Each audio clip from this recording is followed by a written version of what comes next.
Sarah Martinez stood at 5 feet 2 inches tall, weighing barely 110 pounds soaking wet.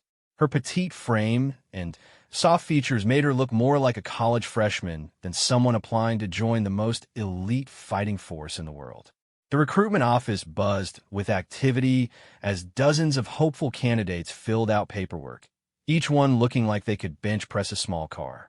The other applicants towered over her.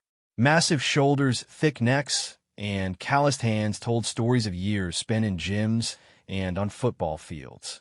They whispered among themselves, shooting glances in her direction, followed by barely concealed smirks. One particularly large man with a buzz cut leaned over to his buddy and said loud enough for everyone to hear, "What's that little girl doing here? Did she get lost looking for the ballet auditions?" The comments sparked a wave of chuckles throughout the room. Sarah's cheeks burned red, but she kept her eyes focused on the application in front of her. She had heard variations of this mockery her entire life. Growing up in East Los Angeles, she was always the smallest kid on the playground, the one who got picked last for sports teams, the one everyone assumed would break if the wind blew too hard. Her childhood had been far from easy. Her father worked double shifts at a manufacturing plant, while her mother cleaned office buildings at night. Money was always tight, and Sarah often wore hand-me-down clothes that hung loose on her tiny frame. The other kids at school noticed. They always noticed. "Hey, stick girl," they would call out during lunch. "Did your parent forget to feed you?" The teasing was relentless. During PE class, when teams were chosen, she would stand there watching as everyone else got picked, knowing she would be the last one left. The coaches would shake their heads and assign her to whichever team was short a player, as if she was some kind of burden to be distributed. High school brought new challenges. While other girls were dating and going to parties, Sarah spent her time studying and working part-time jobs to help her family. She stocked shelves at a grocery store where customers would ask her to call someone stronger to help them load heavy items into their cars. Even her own manager seemed surprised when she could handle tasks that required any physical effort. The military recruiter had visited her high school during her senior year. He spoke about service, honor, and pushing beyond your limits. Something inside Sarah stirred as she listened. When she approached him afterward, his expression shifted from enthusiasm to polite concern. "Have you considered other branches of service?" he asked gently. "The Navy has excellent administrative positions. Very important work." Sarah's jaw tightened. "I want to be a Navy SEAL." The recruiter's eyebrows shot up.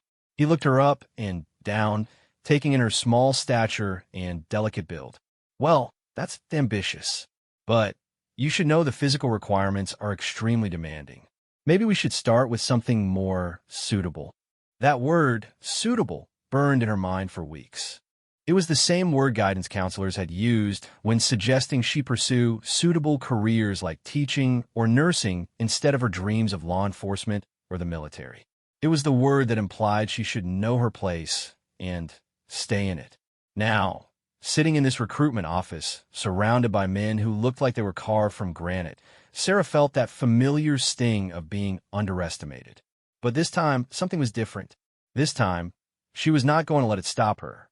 The processing sergeant called her name. As she walked to the front, she could feel every eye in the room following her. The whispers started again. No way she makes it past the first day. They're going to send her home crying. Poor little thing doesn't know what she's getting into. Sarah sat across from the sergeant, a weathered man with kind eyes who had clearly seen a share of hopeful recruits come and go. He reviewed her paperwork carefully, noting her clean background check, her high school diploma, and her spotless record. "Ms. Martinez," he said, his voice gentle but serious. "I have to ask you something, and I need you to be honest with me. Are you sure about this? SEAL training is unlike anything you can imagine. It breaks down men who have been athletes their entire lives. The failure rate is over 80%. Sarah met his gaze steadily. "I'm sure. It's not just about being tough," he continued. "The physical demands are extreme. You'll be carrying heavy equipment, swimming in rough seas, running with full gear. The instructors will push you beyond what you think is possible." "I understand." The sergeant leaned back in his chair, studying her face. In her eyes, he saw something he had learned to recognize over his 20 years of military service. It was not the cocky confidence of the big guys outside who thought their muscles would carry them through. It was something deeper, quieter, but far more dangerous to overlook. It was the look of someone who had been underestimated their entire life and was tired of proving people wrong one person at a time. "All right," he said, stamping her paperwork. "Welcome to the Navy, Martinez. Your ship date is in 6 weeks." As Sarah walked out of the recruitment office, the same group of men who had mocked her earlier were still waiting their turn. They watched her leave with barely concealed amusement, already writing her off as someone who would wash out before the real training even began. What they did not know was that Sarah had been preparing for this moment her entire life. Every insult, every dismissal, every time someone had told her she was not big enough, strong enough, or tough enough had been fuel for a fire that burned deeper than any muscle could reach. She had spent the last year training in secret, waking up at 4 in the morning to run the hills around Los Angeles. She had studied every book she could find about SEAL training, memorizing the physical standards, and pushing her body to meet them. Most importantly, she had developed something that could not be built in any gym, an unbreakable mental determination forged by years of being told she could not do something and proving everyone wrong. The next 6 weeks flew by in a blur of final preparations.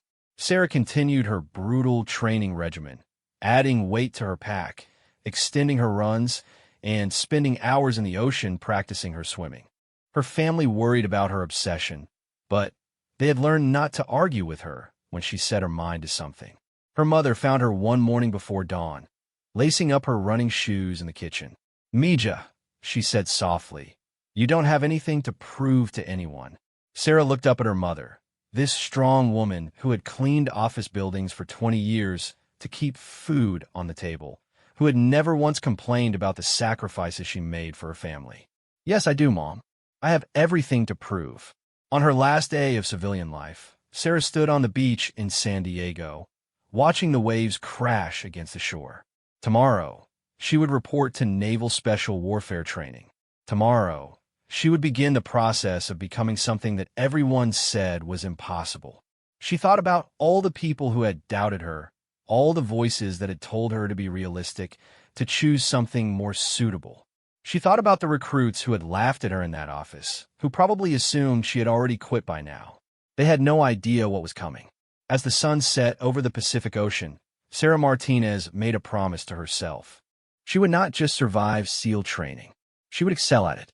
She would become everything that everyone said she could never be. And when she was done, no one would ever question her capabilities again. The little girl from East Los Angeles was about to become something extraordinary, and the world was not ready for what she was capable of achieving. The alarm clock screamed at 4:30 in the morning, but Sarah was already awake. She had been staring at the ceiling for the past hour, her mind racing through everything she had prepared for this day. Around her, the other recruits in the barracks were slowly stirring to life, groaning and complaining about the early hour. Naval Special Warfare Training Facility in Coronado, California looked exactly like the pictures she had studied obsessively for months. The Pacific Ocean stretched endlessly beyond the beach, where they would soon be spending countless hours in misery. The obstacle course loomed like a medieval torture device, and the pool where they would test their underwater endurance sat waiting like a blue-green predator. Instructor Chief Petty Officer Marcus Rodriguez was a legend among SEALs. 15 years of active duty, multiple deployments, and a reputation for breaking even the strongest candidates. He stood 6 feet 4 inches tall, with arms like tree trunks and a stare that could melt steel. When he looked at the new class of recruits lined up on the beach, his expression showed nothing but professional disappointment. "Ladies and gentlemen," his voice boomed across the sand, "welcome to the worst experience of your lives. Look to your left, look to your right. Most of you will not be here in a week. Some of you will not make it through today." Sarah stood in formation with 47 other hopefuls. She was the only woman, a fact that had not gone unnoticed by anyone. The whispers had followed her from the moment she arrived at the base. Other personnel would stop their conversations when she walked by, their eyes tracking her movement with a mixture of curiosity and skepticism. The first challenge was the initial physical fitness test. Pull-ups, push-ups, sit-ups, a 4-mile run, and a swim. The minimum standards were demanding enough to eliminate many candidates before the real training even began. Sarah watched as men twice her size stepped up to the pull-up bar, some of them struggling to complete the required repetitions. When her turn came, a hush fell over the group. Chief Rodriguez watched her approach the bar with his usual stone-faced expression, but she caught something in his eyes that might have been curiosity. The bar was set at regulation height, designed for average male recruits. Sarah had to jump slightly to reach it, a fact that drew snickers from some of the watching candidates. She gripped the bar and began her repetitions. 1, 2, 3. Her form was perfect, her breathing controlled. She had practiced this exact moment thousands of times in the gym back home, pushing her body far beyond the minimum requirements. 15, 16, 17. The snickering stopped. 20, 21, 22. When she finally dropped from the bar after completing 25 perfect pull-ups, well above the requirement, the beach was completely silent. Chief Rodriguez made a note on his clipboard without comment, but she caught the slightest nod of acknowledgement. The push-ups came next. While the larger recruits relied on their obvious upper body strength, Sarah had developed a technique based on perfect form and mental endurance. She had learned early in her training that technique could overcome raw power, that consistency could beat intensity over the long haul. The 4-mile run was where she truly began to separate herself from the pack. Her small frame, which had been seen as such a disadvantage, suddenly became an asset. While the bigger men began to slow under the California sun, their heavy bodies working against them, Sarah maintained a steady pace that seemed almost effortless. She crossed the finish line in the top 5, her breathing controlled and her pace still strong. Behind her, several larger recruits were bent over, gasping for air and already questioning their decision to attempt SEAL training. The swimming portion was held in the base pool, and this was where Sarah's months of preparation in the Pacific Ocean off Los Angeles truly paid off. She moved through the water like she was born in it, her stroke efficient and powerful. What she lacked in pure strength, she made up for in technique and endurance. As the scores were tallied, it became clear that the smallest person in the class had just posted some of the highest numbers across all events. The mockery that had followed her for the first few hours began to transform into something else, a grudging respect that no one wanted to admit they felt. That evening in the chow hall, Sarah sat alone at a corner table, reviewing her training materials while eating dinner. The conversations around her had shifted in tone. Instead of jokes about when she would quit, she heard whispered speculation about whether she might actually have what it takes. 3 tables over, a group of the larger recruits were having a heated discussion. Jake Morrison, a former college football player who stood 6'5" and weighed 250 pounds, was leading the conversation. "I don't care what anyone says," Morrison was arguing. "There's no way she makes it through Hell Week. Today was just the warm-up. Wait until they start piling on the real pressure." Tom Bradley, a former Marine who had joined the Navy to try for the SEALs, shook his head.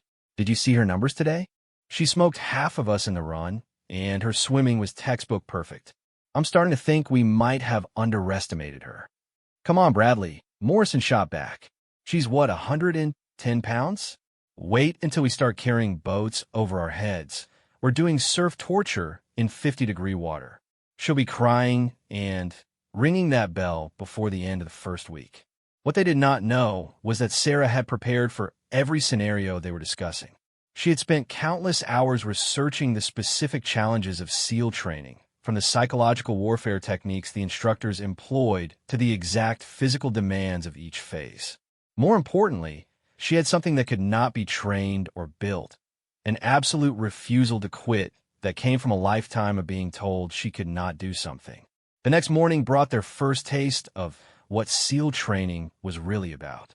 The instructors began with surf torture, forcing the entire class to link arms and sit in the freezing Pacific Ocean as waves crashed over their heads. The purpose was not physical conditioning, but mental breaking. They wanted to identify who would crack under pressure before investing more time in training them.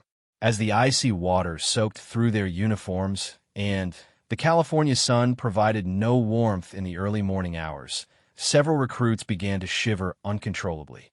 The instructors walked among them, offering hot coffee and warm blankets to anyone who was ready to quit. Martinez. Chief Rodriguez's voice cut through the sound of crashing waves. You look cold. Wouldn't a nice hot shower feel good right about now? Sarah kept her eyes fixed straight ahead, her jaw clenched against the chattering of her teeth. Negative, Chief. Come on, Martinez, he continued, his voice taking on a mocking tone. This is no place for a little girl. Your mama's probably worried sick about you. Why don't you call it quits and go home where you belong? The words hit exactly where they were intended to hurt. Every insult she had ever heard, every dismissal she had ever faced, came rushing back in that moment. But instead of breaking her resolve, they reminded her exactly why she was there. I'm not going anywhere, Chief. Rodriguez moved on to easier targets, but Sarah caught something in his expression that looked almost like approval. This was all part of the process, she realized. They were not trying to destroy her. They were trying to forge her into something stronger than she had ever been before. Hour after hour, they sat in those waves. One by one, recruits began to break. The college football player who had been so confident about Sarah's inability to handle the pressure was among the first to ring the bell and quit. 3 more followed within the hour. When they were finally allowed to leave the surf, Sarah's lips were blue and her entire body was shaking, but she was still there. She had passed the first real test, and everyone knew it. That night, as she lay in her bunk reviewing the day's events, Sarah realized that something fundamental had shifted.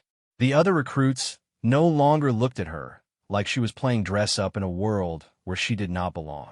They looked at her like she was competition. Tomorrow would bring new challenges, new attempts to break her spirit, and send her home. But Sarah Martinez had spent her entire life preparing for this moment, even when she did not know it. Every person who had ever told her she was too small, too weak, or too different had unknowingly been training her for this exact test. She was not just surviving SEAL training. She was beginning to thrive in it. And that was something no one had expected, least of all the instructors who had seen thousands of hopeful candidates come and go. The transformation had begun, and there was no turning back. Week 3 of training brought Hell Week, the legendary 5.5-day period designed to push candidates beyond any reasonable limit of human endurance. By this point, the original class of 48 had been reduced to 19. Sarah remained, but barely. The sleep deprivation was unlike anything she had ever experienced. 4 hours of sleep in 5 days, combined with constant physical activity, had reduced even the strongest candidates to walking zombies. Hallucinations were common. Some recruits saw family members on the beach, encouraging them to quit. Others saw warm beds that existed only in their exhausted minds. Sarah's strategy was different from the larger recruits who tried to power through with brute force. She had learned to conserve energy wherever possible, to use perfect technique rather than raw strength, and to find sources of motivation that ran deeper than physical capability. During the log carry exercise, where teams of 6 had to transport a massive telephone pole across the beach while instructors screamed in their faces, Sarah's team initially struggled. The other 5 members were all over 6 feet tall and weighed at least twice what she did. The log seemed to naturally rest on their shoulders, while Sarah had to stretch her arms above her head just to make contact with it. Martinez is dead weight, shouted Instructor Petty Officer Jackson, a former SEAL sniper known for his psychological torture techniques. She's dragging your whole team down. Get rid of the weak link. For a moment, Sarah felt the familiar burn of inadequacy. But then she noticed something the instructor had missed. While her teammates were focused on supporting the log with brute strength, letting it rest heavily on their shoulders, she was actually helping to guide and stabilize it. Her position allowed her to call out obstacles and coordinate their movement in ways the others could not. 2 feet left, she called out as they approached a sand dune. Uneven ground ahead. Adjust your grip. Her voice became the coordination point for their team. Instead of 6 individuals struggling with a heavy object, they became a unified unit moving with purpose and efficiency. They finished the exercise faster than several teams composed entirely of larger men. Instructor Jackson said nothing, but Sarah caught him making a note on his ever-present clipboard. The boat races were where Sarah truly began to shine. Each team was assigned an inflatable boat that they had to carry over their heads, launch into the surf, paddle beyond the breakers, and return ashore faster than the other teams. The boats were designed to be heavy and awkward, another tool for breaking down candidates who relied solely on physical strength. Sarah's boat crew had been written off by the other teams as having a built-in disadvantage. How could 5.5 people compete against 6 full-sized operators? But what they discovered was that Sarah's small size allowed her to squeeze into positions in the boat that optimized their paddling efficiency. She could coordinate their strokes, calling out rhythm and technique improvements that the larger crews missed. More importantly, her relentless positivity in the face of exhaustion became a driving force for her teammates. While other crews argued and blamed each other for poor performance, Sarah's boat crew developed an unshakable unity. "Come on, guys," she would shout over the crashing waves, her voice hoarse from days of constant activity. "We've got this. Stay together." They won their first boat race on Wednesday night. Then, they won Thursday morning's race. By Thursday evening, the other crews were studying their technique, trying to figure out how the team with the smallest member had become the fastest crew in the class. The nighttime evolution on Thursday was the breaking point for many candidates. Cold, wet, and running on fumes, the remaining recruits were forced to navigate an obstacle course in complete darkness while carrying full gear. The instructors had positioned themselves throughout the course with hoses, air horns, and smoke machines, creating a sensory nightmare designed to trigger panic. Halfway through the course, Sarah's teammate Mike Chun collapsed. The former Army Ranger was a mountain of man who had seemed indestructible, but 5 days of Hell Week had finally broken him down. He lay in the sand, shivering and disoriented, unable to continue. The instructors immediately swarmed the scene. This was another test, though not the one most candidates expected. How you treated a fallen teammate revealed more about your character than any physical exercise. "Leave him," shouted Instructor Rodriguez. "He's done. Save yourselves." Several candidates hesitated, clearly torn between self-preservation and loyalty. But Sarah did not hesitate for a second. She dropped to her knees beside Chun, checking his condition and helping him to a sitting position. "I'm not leaving anyone behind," she said firmly. "Martinez." Rodriguez's voice was like a whip crack. "You're going to fail because of this dead weight. Is that what you want?" Sarah looked up at the instructor, her eyes blazing with determination. "If that's how I fail, then that's how I fail. But I'm not leaving him." 2 other candidates joined her, and together they helped Chun to his feet. The 4 of them finished the course together, supporting each other through the final obstacles. They were not the fastest team that night, but something more important had happened. Sarah had demonstrated the kind of leadership that could not be taught in any classroom or training manual. Friday morning brought the final evolution of Hell Week, the survival swim. Candidates were dropped into the ocean with their hands and feet bound, forced to stay afloat and swim to shore using only their core strength and mental determination. It was the ultimate test of refusing to quit when every logical part of your brain was screaming that you should give up. Sarah's small size, which had been seen as such a disadvantage throughout training, suddenly became her greatest asset. She needed less energy to stay afloat, and her efficient swimming technique allowed her to move through the water with less effort than the larger candidates who were fighting against their own body weight. But more than technique, Sarah had something that could not be measured or taught. She had an absolute conviction that she belonged in the water, that she was meant to be there, and that no amount of discomfort or fear was going to change that fact. When she finally touched the beach and felt sand under her feet, Sarah realized that something fundamental had changed inside her. She was no longer the small girl from East Los Angeles who had to prove she belonged. She was a naval special warfare candidate who had just completed Hell Week, and there was no going back from that transformation. Of the original 48 candidates, only 11 remained. Sarah was among them, and her presence was no longer questioned by anyone. The instructors had stopped making comments about her size or gender. Her teammates had stopped seeing her as a potential weak link. Even the other surviving candidates treated her with the same respect they showed each other. Chief Rodriguez approached her as she sat on the beach, still catching her breath from the survival swim. For the first time since training had begun, his expression was not one of professional skepticism. "Martinez," he said, his voice carrying a tone she had not heard before. "I want you to know something. In 15 years of running candidates through this program, I have seen men twice your size quit on the first day. I have seen former professional athletes ring that bell before lunch on Wednesday. What you just accomplished is not normal." Sarah looked up at him, too exhausted to feel the emotional impact of his words, but understanding their significance. "You belong here," he continued. "Anyone who says otherwise can answer to me." That night, as Sarah finally got her first full night's sleep in almost a week, she reflected on the journey that had brought her to this point. Every person who had ever doubted her, every voice that had told her to be realistic about her limitations, had unknowingly been preparing her for this moment. But Hell Week was just the beginning. The real training was about to start, and Sarah knew that her greatest challenges still lay ahead. She had proven she could survive the initial test, but now she had to prove she could excel in every aspect of being a Navy SEAL. The girl who had been laughed at in the recruitment office was gone forever.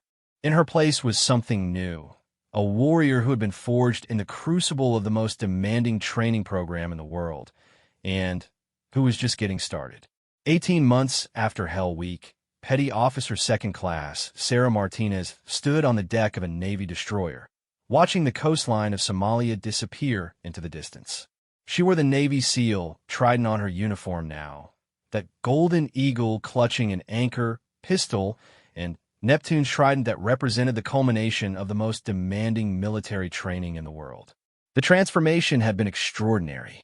The remaining months of SEAL training had pushed her through advanced combat skills, underwater demolitions, parachuting, and specialized weapons training. She had learned to speak 2 additional languages, mastered advanced medical techniques, and developed expertise in intelligence gathering and analysis. More importantly, she had become a different person entirely. Gone was any trace of the uncertain girl who had once worried about being accepted. In her place stood a confident, lethal operator who commanded respect through demonstrated capability rather than demanding it through words. Her SEAL team, Team 7, had initially approached her assignment with the same skepticism that had followed her throughout training. But 6 months of operations together had eliminated any doubts about her abilities. She had proven herself in combat situations across 3 different deployments, earning a reputation for cool decision-making under pressure and an almost supernatural ability to remain calm in chaotic situations. Today's mission was different from anything she had faced before. Intelligence indicated that a high-value target, a terrorist financier responsible for funding attacks across East Africa, was meeting with local contacts in a compound outside Mogadishu. The operation required a small team to infiltrate, gather intelligence, and extract without detection. What made this mission unique was not its complexity, but its political sensitivity. The target was meeting with representatives from multiple international organizations, some of whom were legitimate aid workers who had no knowledge of his terrorist connections. Any mistake could create an international incident. Team 7's commanding officer, Lieutenant Commander James Harrison, had specifically requested Sarah for this operation. Her small size would allow her to access areas of the compound that would be impossible for larger operators, and her proven ability to remain undetected made her the ideal choice for close reconnaissance. The helicopter insertion went flawlessly. Under cover of darkness, the team fast-roped into a position 2 kilometers from the target compound. Sarah carried a lighter load than her teammates, but more sophisticated equipment.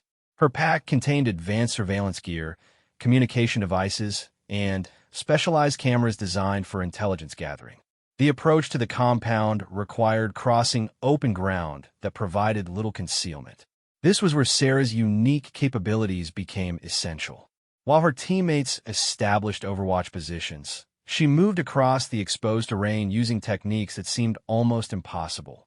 Her small profile and advanced training allowed her to become virtually invisible, even to trained observers using night vision equipment. The compound itself was a maze of buildings and courtyards typical of the region. Sarah's mission was to reach a specific window on the second floor of the main building where the meeting was taking place. From there, she would gather photographic evidence and audio recordings that could be used to identify the terrorist's contacts and disrupt his financial network. Getting to that window required scaling a 20-foot exterior wall, crossing an open courtyard under the observation of armed guards, and climbing the outside of the building without making any noise that might alert the occupants. For most operators, such a mission would be nearly impossible. For Sarah, it was exactly the kind of challenge she had been preparing for her entire career. She moved through the shadows like water, flowing around obstacles and guards without ever being detected. Her small hands found grips on the building's exterior that larger climbers would have missed, and her efficient movements generated no sound that might betray her presence. Reaching the target window, Sarah deployed her surveillance equipment with the precision of a surgeon. The conversation inside was being conducted in 3 languages, but her linguistic training allowed her to understand the critical details. The terrorist was not just planning future attacks. He was coordinating a massive operation that would target multiple civilian locations simultaneously. This intelligence was far more valuable than anyone had expected. Sarah carefully documented everything, gathering evidence that would allow intelligence agencies to prevent attacks and save hundreds of lives. But as she prepared to withdraw, the situation suddenly became complicated. One of the guards below had spotted something unusual and was moving to investigate. If he discovered evidence of infiltration, the entire compound would go on alert, making extraction impossible and potentially compromising the intelligence she had gathered. Sarah faced a split-second decision. She could abort the mission immediately, preserving her safety, but potentially losing the opportunity to gather more critical intelligence. Or she could take action to neutralize the guard, risking exposure but protecting the mission's success. Without hesitation, she chose the mission. Moving with speed and precision that defied her small stature, Sarah descended from her observation position and intercepted the guard before he could raise an alarm. Using techniques that combined her SEAL training with adaptation she had developed specifically for her unique physical attributes, she neutralized the threat silently and efficiently. But the guard had been carrying a radio, and his failure to check in on schedule would soon be noticed. Sarah now faced an even more challenging extraction. The compound would be on alert within minutes, and her team's planned withdrawal route would likely be compromised. This was where her years of being underestimated became her greatest asset. Instead of trying to escape using conventional tactics, Sarah did something completely unexpected. She moved deeper into the compound, positioning herself in a location where she could observe the terrorists' response to the security alert. What she witnessed was intelligence gold. The terrorist financier's reaction to the potential security breach revealed details about his operations, his contacts, and his future plans that no amount of external surveillance could have uncovered. Sarah documented everything, gathering information that would prove invaluable to counterterrorism operations worldwide. When the compound finally went on full alert, Sarah was already gone. She had extracted through a route that no one had considered possible, using her small size and advanced training to slip away undetected while larger operators would have been trapped. The intelligence she brought back from that mission led to the disruption of terrorist operations across 4 countries, and the prevention of attacks that could have killed hundreds of innocent people. More importantly, it established Sarah as one of the most effective special operations soldiers in the entire military. But Perhaps the most significant moment came during the mission debriefing. As Sarah presented her findings to a room full of senior officers and intelligence officials, she realized that no one was questioning her presence or her capabilities. They were focused entirely on the intelligence she had gathered and the lives her actions had saved. The girl who had once been mocked for thinking she could be a Navy SEAL was now being consulted as a subject matter expert on complex special operations. The transformation was complete, but Sarah knew her greatest test still lay ahead. Word of her success had reached the highest levels of Naval Special Warfare Command, and she was about to be offered an opportunity that would put all her skills to the ultimate test.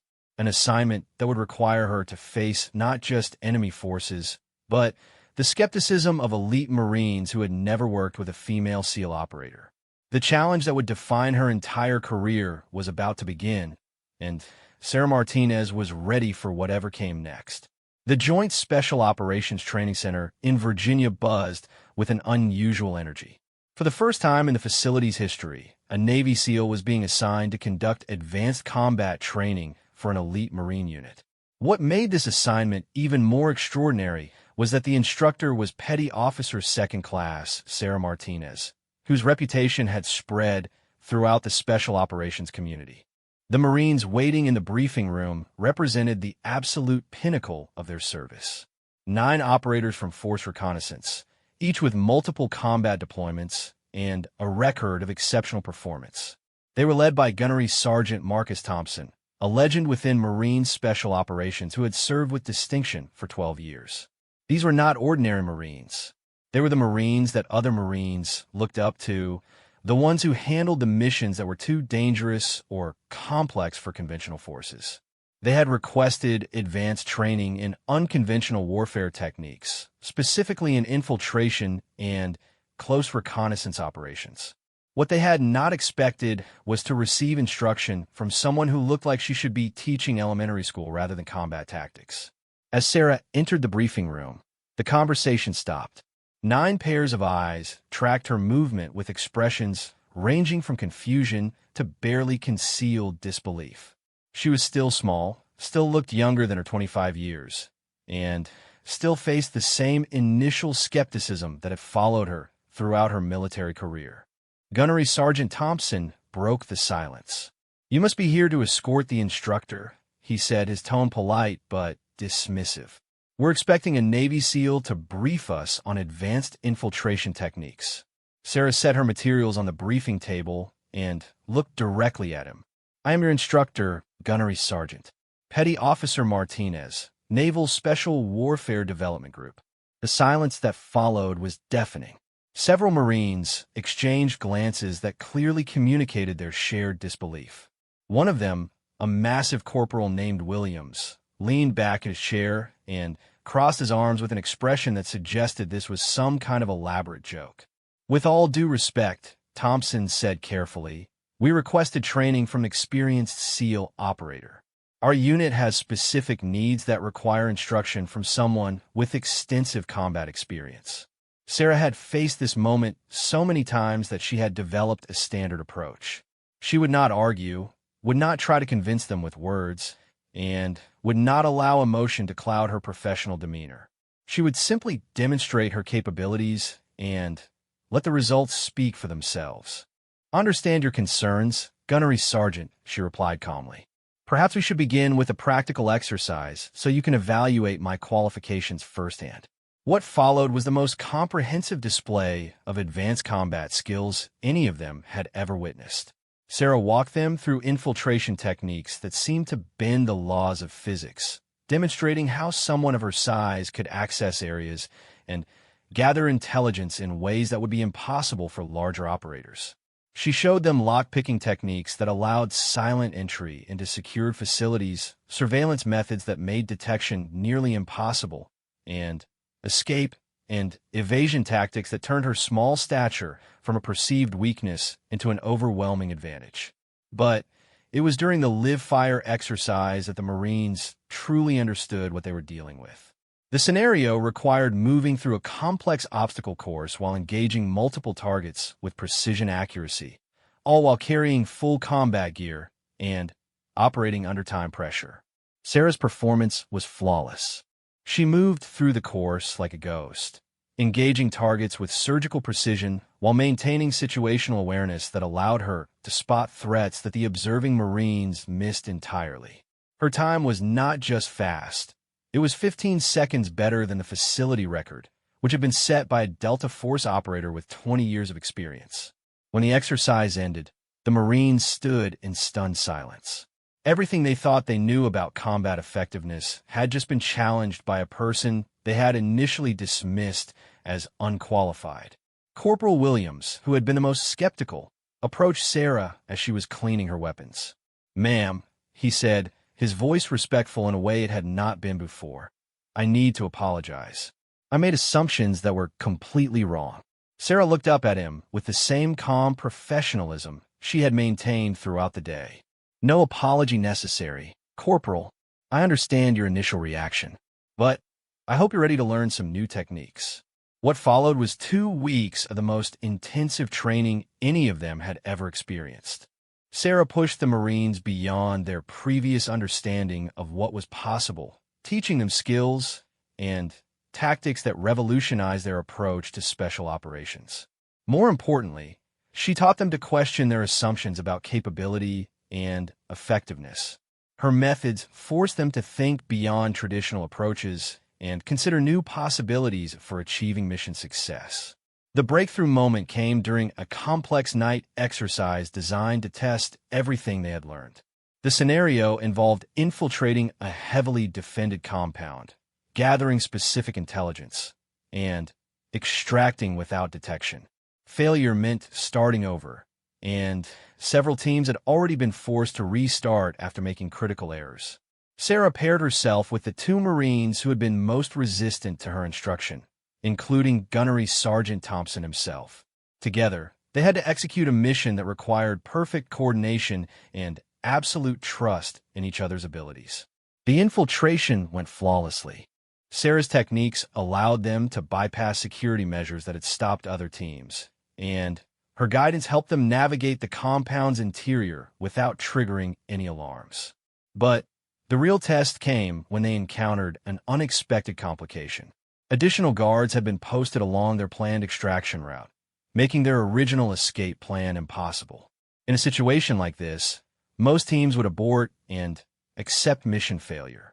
But Sarah saw an opportunity that the Marines missed. Using her small size and advanced climbing skills, she accessed an area of the compound that the exercise designers had not considered viable for extraction. From there, she established an overwatch position that allowed her to coordinate her teammates' movements and guide them to safety. The operation was not just successful. It was executed with a level of precision and innovation that impressed even the exercise controllers. More importantly, it demonstrated the kind of trust and teamwork that could only come from mutual respect and understanding. After the exercise, Gunnery Sergeant Thompson requested a private conversation with Sarah. They walked to a quiet area of the training facility, away from the other Marines who were still discussing the night's events. "Petty Officer Martinez," he said, his voice carrying a weight of sincerity that had been absent during their first meeting. "I want you to know that what you've accomplished here goes beyond just teaching us new techniques. You've changed how we think about what's possible." Sarah studied his face, seeing genuine respect rather than the polite professionalism that military courtesy required. "That means a lot coming from you, Gunnery Sergeant. I need to be honest with you about something," Thompson continued. "When we first heard we were getting a Navy SEAL instructor, some of us were excited about the opportunity to learn from the best. When we found out that instructor was a woman, and especially when we saw you, we thought it was some kind of mistake." Sarah nodded, having heard variations of this conversation many times before. "But what you've shown us is that we were measuring effectiveness using the wrong standards. We were thinking about capability in terms of size and strength, when we should have been thinking about intelligence, skill, and determination." Thompson paused, looking out at the training facility where other special operations units were conducting their own exercises. "My men are Marines, and Marines respect results above everything else. What you've achieved, both in your career and in training us, has earned their respect in a way that no amount of talk could have accomplished. The final day of training included a graduation ceremony where the Marines would demonstrate their mastery of the technique Sarah had taught them. But more than a demonstration of skill, it became a recognition of what could be accomplished when assumptions were challenged, and potential was measured by results rather than appearances. As Sarah watched these elite Marines execute maneuvers with precision that exceeded their previous capabilities, she reflected on the journey that had brought her to this moment. Every person who had ever doubted her, every voice that had suggested she choose something more suitable, had unknowingly prepared her for this exact situation. The girl from East Los Angeles who had been laughed at in a recruitment office was now training the most elite warriors in the world, and earning their respect through demonstrated excellence rather than demanding it through words. But perhaps most importantly, Sarah had proven something that went beyond her individual achievement. She had demonstrated that excellence could not be measured by traditional standards, that capability came in forms that others might not expect, and that the most powerful weapon any warrior could possess was the absolute refusal to accept other people's limitations as their own. The Marines she trained would carry those lessons with them throughout their careers, applying not just the techniques she had taught them, but the broader understanding that potential should never be underestimated based on appearances. And somewhere, a new generation of young women would hear about the Navy SEAL who had overcome every obstacle placed in her path, and they would know that their dreams were not limited by other people's expectations. Sarah Martinez had become everything that everyone said was impossible, and in doing so, she had changed what others believed was possible for themselves.